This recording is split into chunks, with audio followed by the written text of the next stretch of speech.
Hello，大家好，我是胶东小王。今天过来修一台美的的空调。现在这个空调是打到制热，它是制冷的。这种情况，我们一般首先考虑四通阀供电有没有，然后能不能换相。一会儿就拆开看看。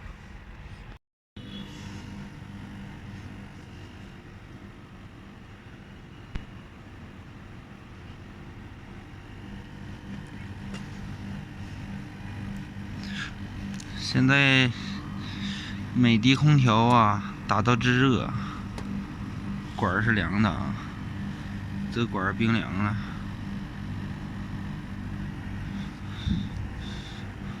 但是四通阀的供电有啊，供电有。断电看一下线圈，四通阀线圈。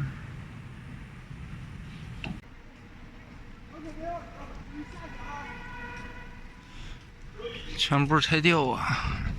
四通阀线圈这个位置挺别劲的，不拆掉露不出来，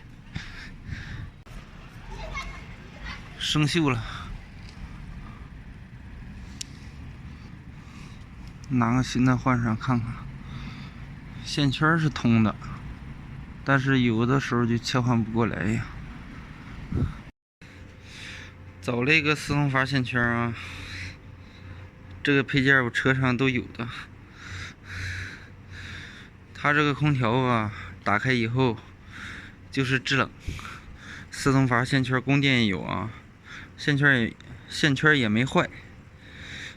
这种问题有两种，一种就是它这个线圈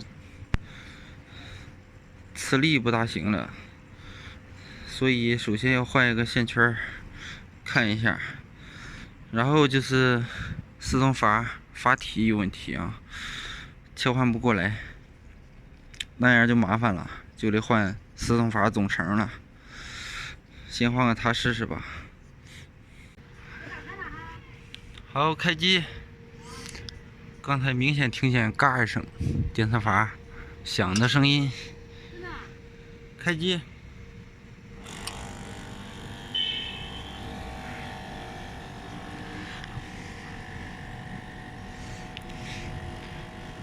制热电磁阀要切换。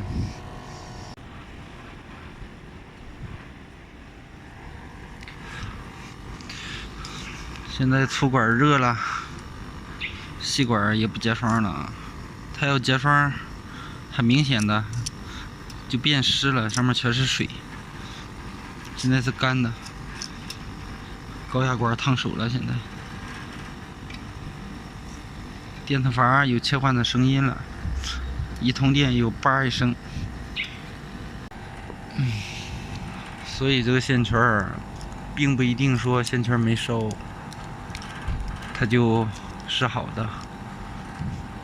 代换一个试试，如果代换还不行的话，就要换这个四通阀总成了。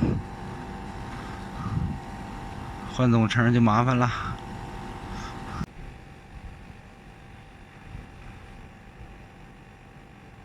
好了，本期视频就和大家分享到这里，喜欢的朋友请点击关注转发，咱们下期再见。